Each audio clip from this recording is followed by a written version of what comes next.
This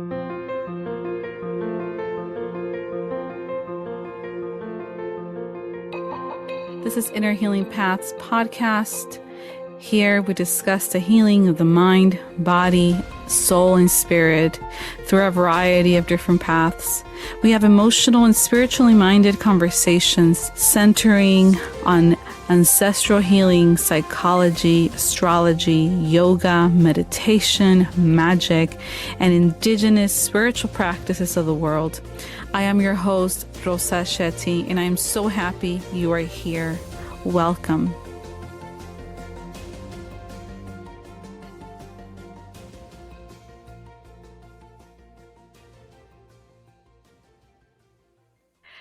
Hi, Dolores. Welcome to the podcast. Hola, Rosa. ¿Cómo estás? Thank you for having me. Yes, of course. Doing well. And I'm so happy that we were able to make this work. And I'm so happy to have you and get to know you a little bit better. I know we've met in a social gathering a few weeks ago, and that was lovely. And I've been following your account for a while now, actually. And yeah, so it's exciting and lovely to finally be able to have a moment to sit with you and chat and get to know you a little better. Yes, thank you so much. That was a great gathering. And I think, time flew by. I want to say maybe it was like a month or two ago. And um, it was really nice, that particular gathering, getting to meet you as well. I was familiar with you as well, and I had been following your account. But, that particular group of people, it was amazing to be in such community with so many different mujeres and hombres that had such amazing gifts. And so I was so happy that I made it out. I don't go out as often as I'd like because I have a busy mom life, but I was so happy to make it, and happy that we were able to connect as well.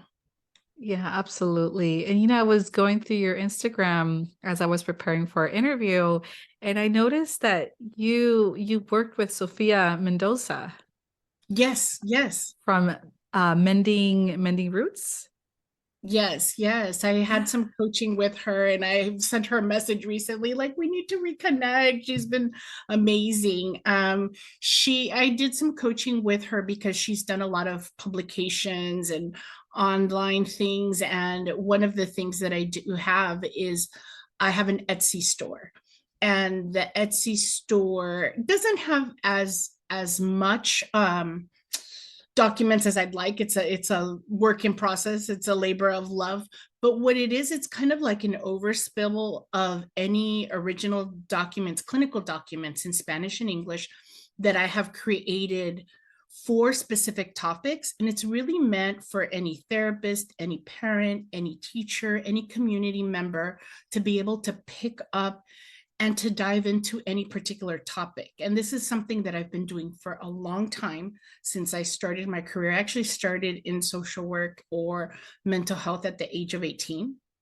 So long before I even had an AA, a BA, or anything of that nature. And so sometimes when I talk about my experience, it just feels odd because I've had so many different experiences and several jobs at the same time. Because I needed to work. And also I was, in my younger years, I was just really involved in doing different things. So through my experience, I always felt invisible, not only within the mental health, but also in terms of the families I was working with. A lot of the opportunities I obtained was because I spoke Spanish, because there was so little at that time. We're talking about, late 90s, early 2000s. I'm in my senora era. So we're talking about obviously a long time ago. And so my first job was at a domestic violence shelter, and I was a counselor for families. And it was like a 5-hour position. And, I only worked with the families that spoke Spanish. And so I would try to do books, or I would try to do things, and there was nothing.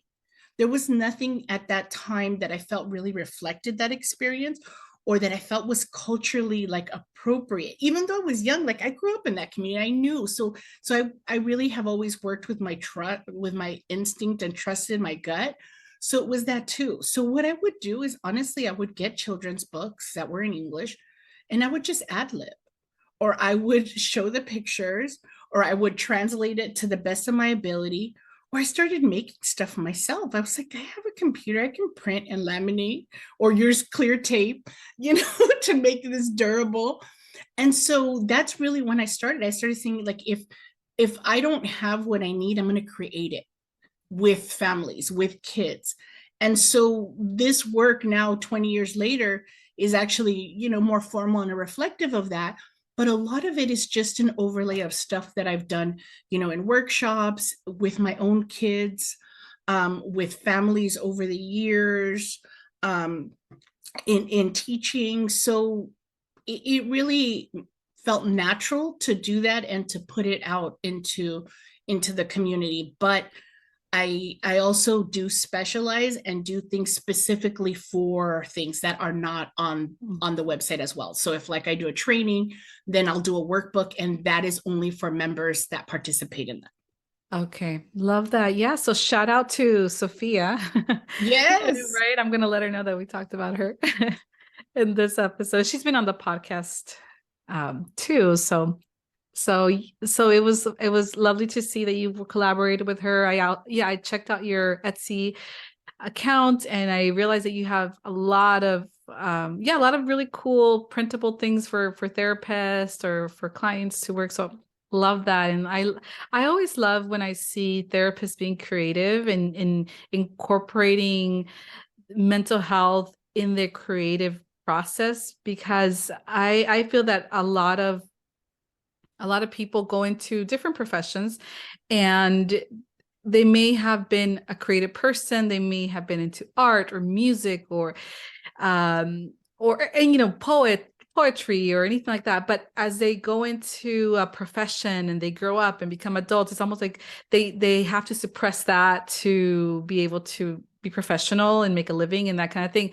And I know that a lot of therapists are nowadays, people that I talk to are finding their voice, going back to that creativity that they had to suppress to be quote unquote an adult, and yet they're finding little ways to show and to express themselves. So I love it when I see therapists being creative. Like I identify with that too. So thank you for sharing that, and for the folks listening, hopefully they can go out and check out your Etsy account. I'm going to include a link to your website, or to you. I think you have a tree link, right? Yes. I'll include that link so people can check it out. But I want to go back to something you mentioned. So you mentioned at the age of 18, you had to be a social worker in a sense. Um, do you mind sharing a little bit about what led to that at such a young age, and why you had to be in that role as a teenager? Sure. I really feel that it is really because of my upbringing and the experiences I had. I like to say social work chose me. I didn't choose social work. So I am first gen college graduate and first gen US born. My parents are from Mexico, from Zacatecas and Morelos, but they're from large families. So by the time they were born, they were in Tijuana. So we grew up going to Tijuana a lot. And they were immigrants and they were undereducated. So because of the life or gender roles or poverty or hardships they had, they stopped going to school really young. My father only went up to third grade and my mother up to sixth grade. Mind you, I didn't really know this growing up. This wasn't something that was spoken and that was obvious. But because of their undereducation and blue collar workers and being immigrants, they were exploited a lot. My mom was a housekeeper, my dad was a mechanic. They had lots of different jobs, but those were primarily their their um their primary jobs, right? So what they did. And so I really saw an unjust world. I saw an unjust world in their experiences. I saw an unjust world in the under-resourced communities that I lived in. I experienced an unjust world in my own schooling. There was a time where we went to private school for a year. I went to private school for a year and a half. My parents pulled us out of public school and put us in a Catholic school, even though they couldn't afford it. They asked because of racism.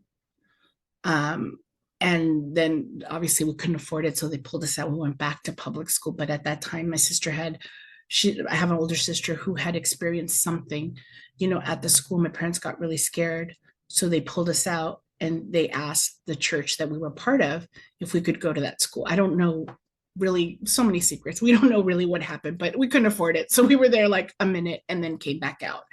And so in junior high and in high school, I wasn't necessarily always a good student. I wasn't invested in school. School wasn't invested in me. It was a place where I socialized.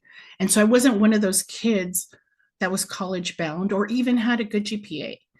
Honestly, um, I think I really struggled in my teenage years and really wanting to have some authority and some control and some power. And that came out in sometimes unhealthy ways. And so I wasn't college bound at all. In fact, I think I got it together probably right at 18, right around that age. Is when I really started seeing, okay, I want a different life. How can I get there? Yeah, and there's so many elements that you just shared that I'm able to identify with. But when you talk about an unjust world, I feel that, especially for first gen Latinas, it almost feels like I'm talking about my generation. I'm in my 40s. It was a very specific time, right? That we didn't have access to what we have access now in terms of to know that there is a different, social media specifically, to know that we do have other, we're looking at other examples of what could be done.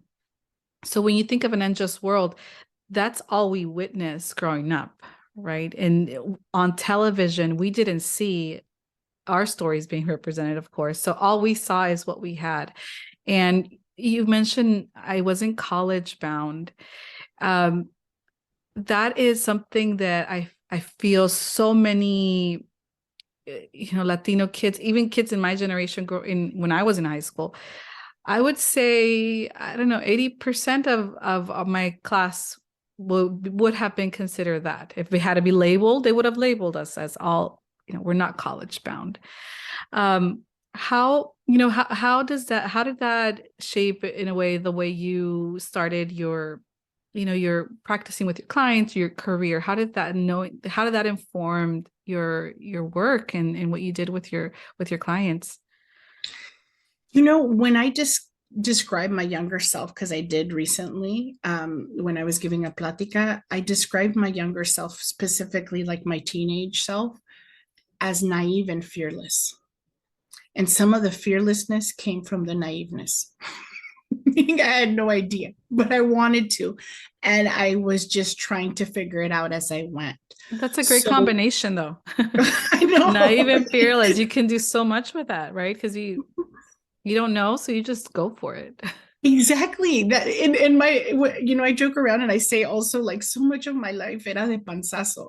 Like I just barely made it. Like I just figured it out like at last minute. Oh and my goodness, I can relate to that. Yes. Survival and circumstances. And one of the things that I'm so grateful for in my senora era, and I would say in, once I hit my 40s, is just this wisdom and this reflection and really being able to pull in all my identities and really being my authentic self. And not that I wasn't before, but I think sometimes capitalism or white supremacy or the nonprofit world that is also has oppressive sides as well really put me in situations where I felt I needed to code switch or I needed to show up a certain part of myself and then kind of reflect back. And then they got to the point where I was like, no, after burnout, after some hard lessons, after some real serious soul searching and reflection,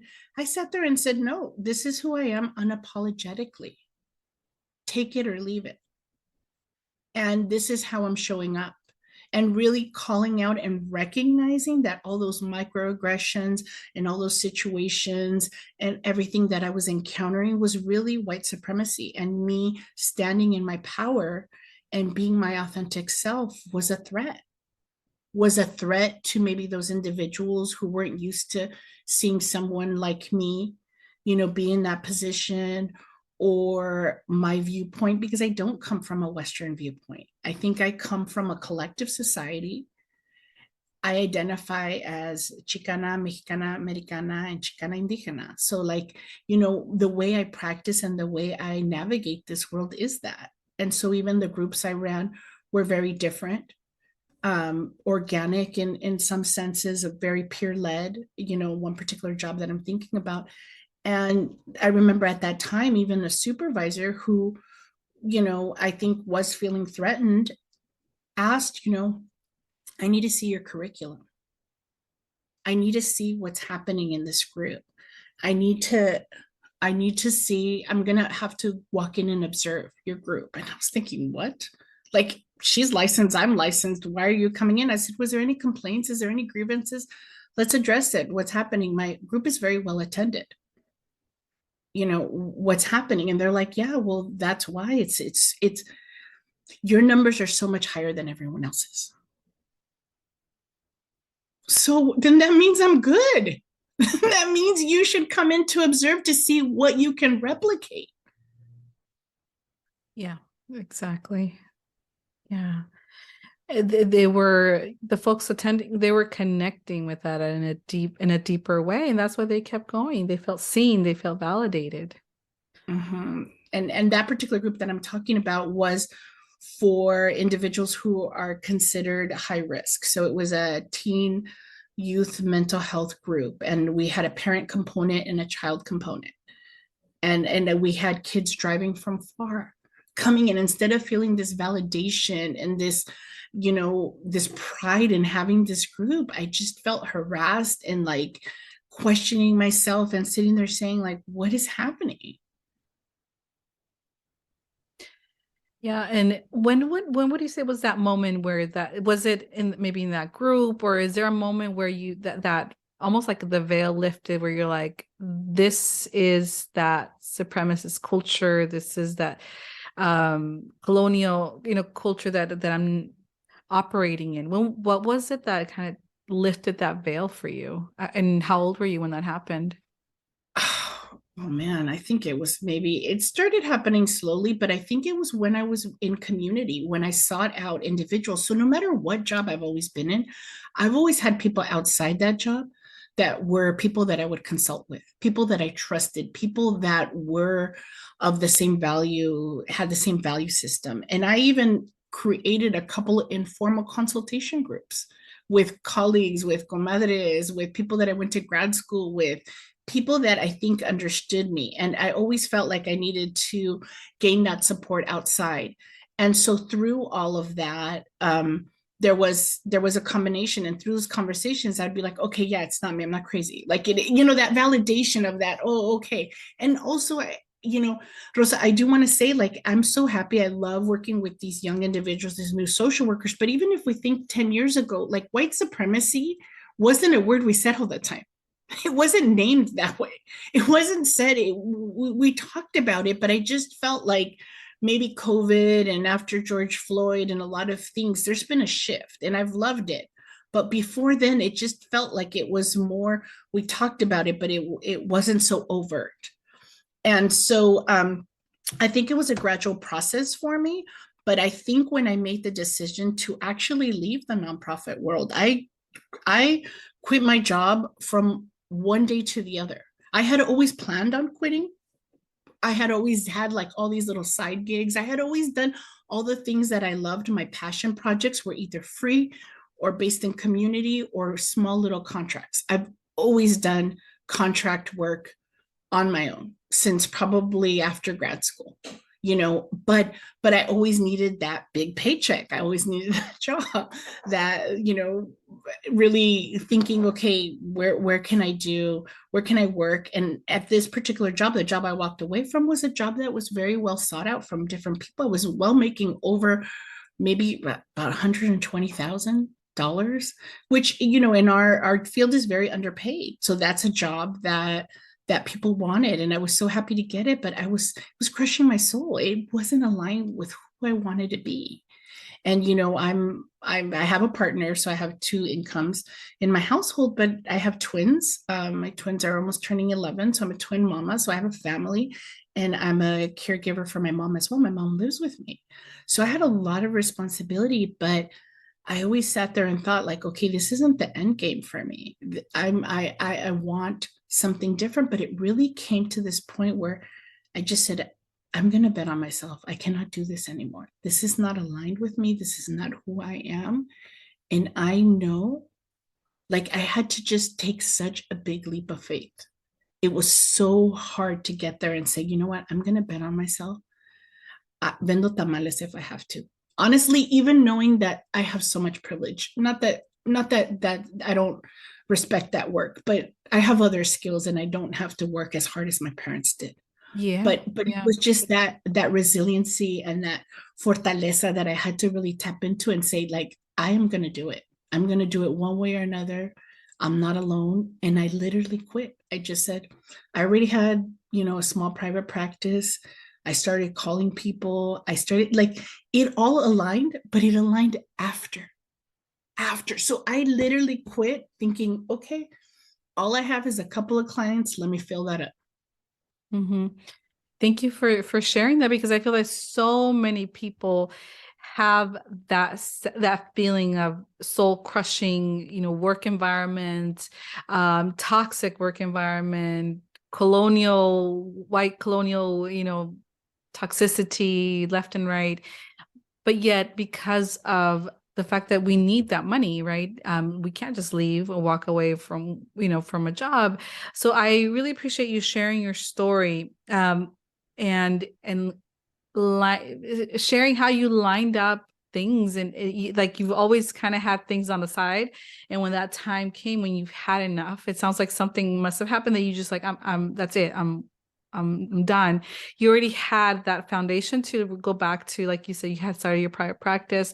What advice would you say to folks that just want to they want to leave, that they see that how it's impacting their life, their health, their mental health?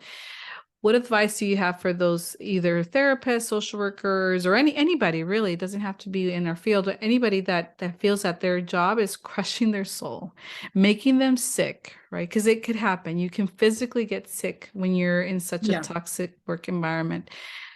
What advice would you give to folks to start getting their ducks in a row, and so they can eventually venture off and find what feeds their soul? I would say trust yourself, trust your natural gifts. Look at the things that you do that are effortless, that come effortless to you, and and sit there and say, how can I offer these services, right? How can I create a company? How can I, earn a living off of this? And really put yourself out there. It's so hard, but it's like creating, for someone, understanding, that you need a base pay. Also, one of the things that I did, but this is naturally kind of my personality as well, is that I have several income streams. So I don't count on just one thing. Right now, I teach, I'm a professor. I at an MSW program, I have a private practice. So I do a little bit of clinical work. I have the Etsy store, so I do digital worksheets and workbooks. I also do trainings and consultations. So I sometimes take contracts with nonprofits. So, like, I'll take a year contract, like to do maybe supervision or to do like staff training. So I do staff trainings. And then I'm trained in immigration evaluations, and I'm also trained in other modalities. Some of the stuff I haven't rolled out, because for me, one of the things that I really understood is that I have to really recognize what my capacity is, my emotional, my physical, and my spiritual capacity. So I know that I need a certain amount of bandwidth, and I've recognized I'm a better therapist when I only have so many clients. I am a better professor when I'm only teaching 2 classes. If I was full time, I don't know that I could do it. It like this is my personality, but also the skill set and what it takes from me energetically. I've realized, and I'm okay with it. I'm saying, hey, I would rather do my best and honor that capacity and give myself the bandwidth that I need for the phase of life I'm in. And I think maybe I didn't answer it directly, so I will go back. For me, it wasn't just one moment. It was really reflecting and sitting there saying, like, let me honor this phase of life. My kids are young, they need me. I had to, I remember telling someone that I had to look at 38 days off when my kids entered school in order to have the days off that they did. My mother lives with me.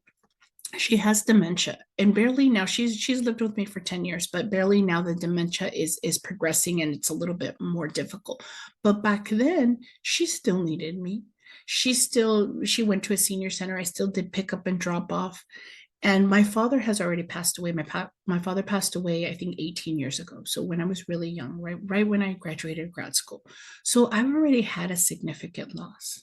And I think, unfortunately, because of that loss, I was really able to recognize like that this time I need to cherish it.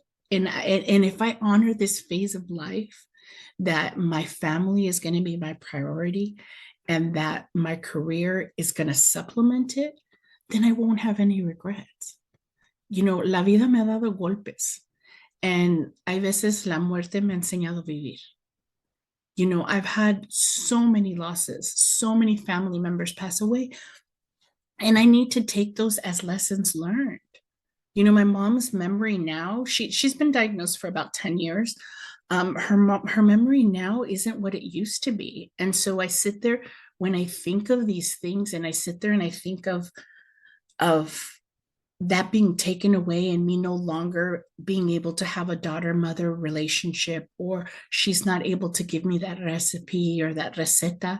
Like, there's sadness and there's grief, but I also sit there and look at my ancestors, or I look at epigenetics, or I sit there and think of how other things have been taken from us before, our religion, our language, our customs, and how I'm not going to let that happen again. How now I have to be that ancestor, that elder, that future person to carry this on, even if it's in her name or her honor, or to teach my daughter or the next generation these things that are important to me. Wow. Yeah. Thank you, Dolores, for that. It really touched me what you said. Yeah. Thank you. Especially as a mom, we, I can relate to that sense of wanting to do more than what I can because I have kids, and I'm also a professional. So I want to do things in my profession. And I love that. I get a lot of excitement. But what you said is to be able to shift your perspective to prioritize your family. If, and I can genuinely see for a lot of moms, that's what we say that's what we want, right? We want to prioritize the family, but it's so hard to do. But what you described is this sense of deep, almost an embodied way of knowing yourself, really, and what you have the capacity for, given the stage in your life. So as a mother, as a caregiver, as a partner, this is what you have, and you've shifted, or your priorities have shifted accordingly. What would you say helped you have that clarity to say, this is what I can do? I can only teach 2 classes. I can only see X number of clients a week. Is there something that really helped you get that clarity and that deep knowing that this is what I can do, and move on from that, or move forward from that? I think I learned it the hard way. To be honest, I think it was burnout. I think it was my body and my spirit telling me, yeah, no. I mean, we're talking about 20 years, like I have, for a long time, I didn't even watch like scary movies or horror movies or anything, because I told my partner, my husband, it's like, I've done so much trauma work that nothing I'm going to see is not going to feel real to me. Like my younger career was built on working with families like TFCBT, immigration communities. Like, my I think my career has propelled as I have, and so now I can, because I don't have the caseload. I don't have that secondary trauma that I did before. But I think it was like trial and error. I tried everything else and nothing worked. And so it's like, okay, now I'm not going to learn it again, because life will keep you learning until you learn the lesson. Mm-hmm. And so that's what it was. And also the feedback. So it's almost like I was treading slowly. I was sitting there saying, okay, I'm only going to start with one class, or I'm only going to start with so much. And boundaries. I learned boundaries, but boundaries to the point where I don't feel bad. I'm like, look, this is my capacity, this transparency, this honesty. When even I'm not scared to turn away patients if I think that we're not a good fit. I sit there and say, okay, think about it.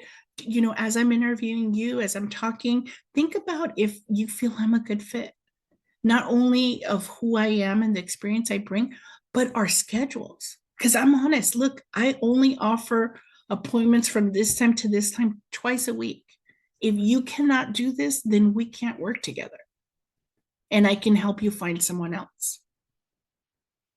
And also really recognizing, for me, teaching a class, like, because I have so many people and my husband works far, and just childcare and everything, like the somersaults we have to do to free me up, I'm like, not worth it. Like, I can't. So this is my capacity. I could do one day class and one evening class, yes todo. And we figure it out. Yeah. Yeah. Thank you. Thank you for sharing that. And Dolores, going back a little bit to your journey, how would you say that your work now as a therapist, social worker, trainer, how do you feel that it has helped your own healing journey, in terms of healing from the difficulties that you've been through in life and maybe in childhood? How do you see that it has helped you heal from that? Sure. I think that as I've done so much work, and I've worked on myself, both individually in mental health and therapy, and in community and female circles and ceremonia, and all this, I've had a lifelong journey of healing as well. As I've realized those wounds have healed, I'm able to speak to them. So there's a difference from speaking from a wound than from a scar. And I've really, like, tapped into that. So once I think I have an understanding, and it's coming from a place that's not going to trigger me, that really is for the benefit of others, I've been able to incorporate things. And I can tell you that the not working within the system has been so amazing. I feel like I'm a different person. Like, that journey has really helped me kind of bring in my authentic self, because then it's like, well, this is what I'm providing. This is, you're hiring me for this, and what do you want? And it's kind of like, almost like, take it or leave it. But I can also tailor to what it is that you want. And so I really feel like I'm drawn to organizations or people or patients that really align. And when it doesn't, it's just really clear. Okay. What is it that lets you know, like for an organization, so more on a macro level, what is it that lets you know that it's not aligned in a more macro level? Sure. If they're not, most of the time, if they're not, I think, open to my position in terms of being, like, wanting to re-indigenize, decolonizing, I think being very truthful and talking about things, like my stance in terms of being anti-racist, anti-oppressive, coming in and saying that. So if I'm going to do group supervision, guess what? We're going to talk about all these things. And if I'm going to supervise, then I'm going to talk about caseload, and I'm going to talk about wellness, employee wellness. And, if this person is dedicating so much time to this one family or this patient, then I'm going to go back and say, hey, let's adjust that caseload. This family, can we count it as 2 or 3 cases? Because let's look at the billing.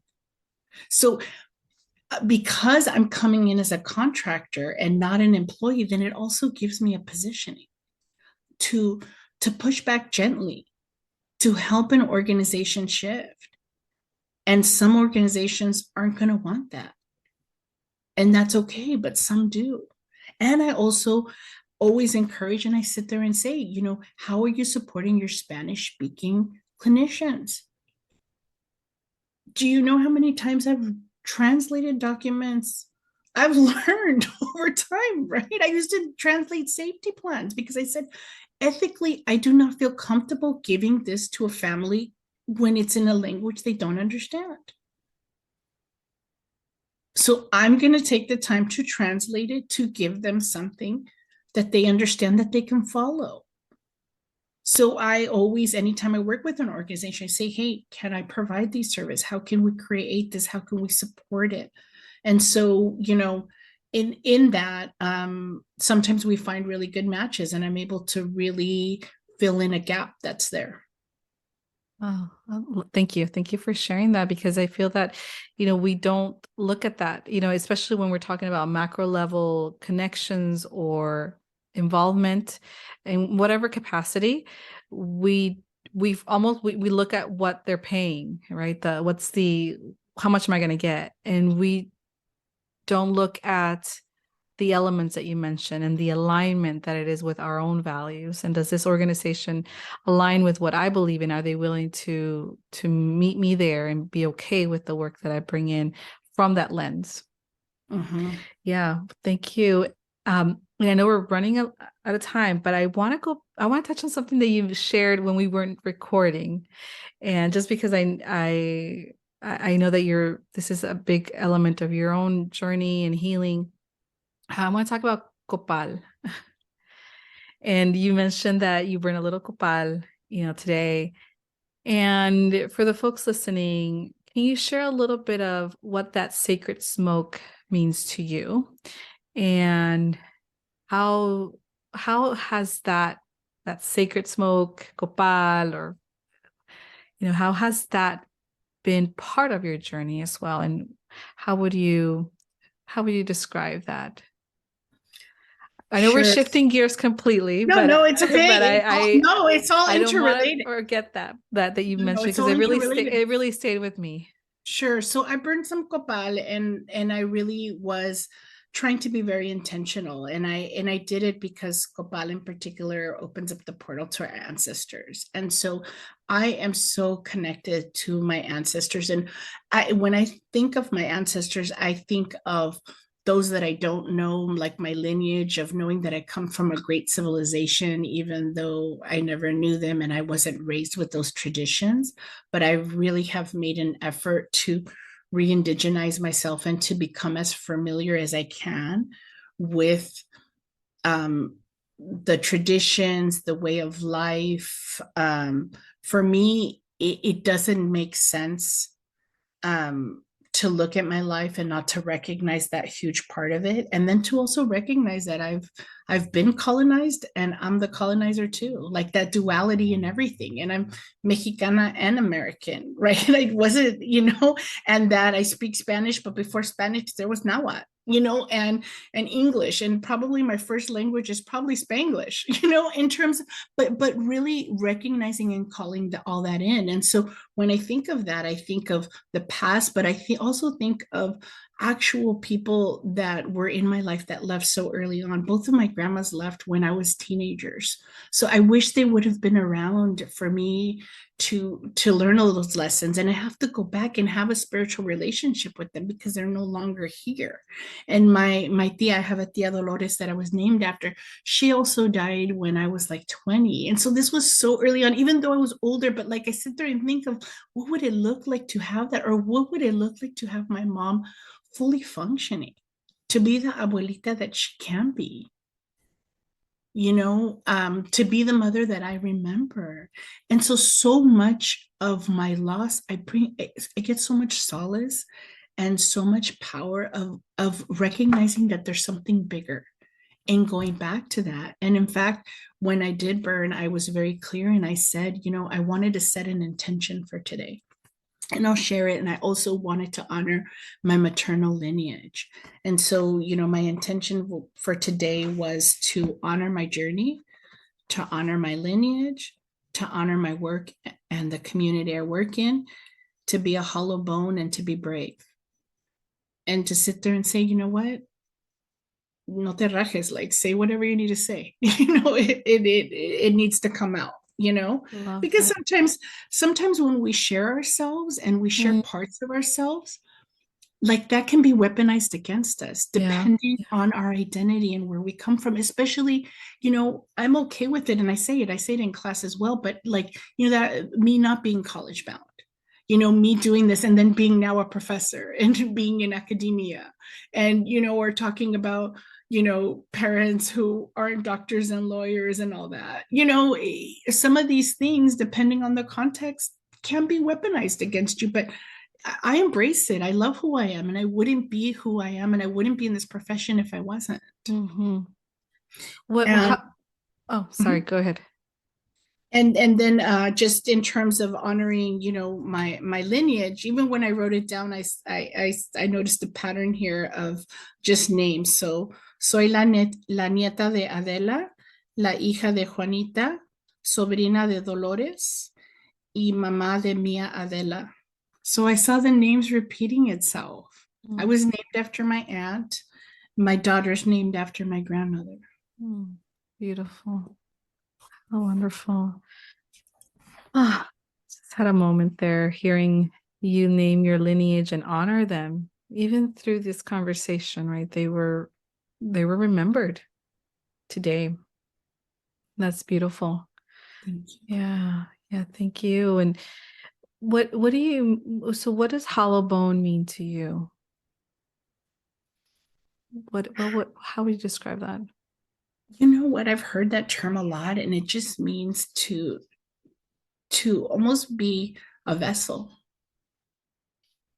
to be a vessel, to kind of like trust in spirits, trust in God, trust in the energy, and that lo que tiene que pasar va a pasar. Like being organic. And I really do lean into that, into any setting, being okay with, whatever, allowing things to happen and to flow organically and naturally. And that is such an un-Western viewpoint of I feel the most comfortable in that.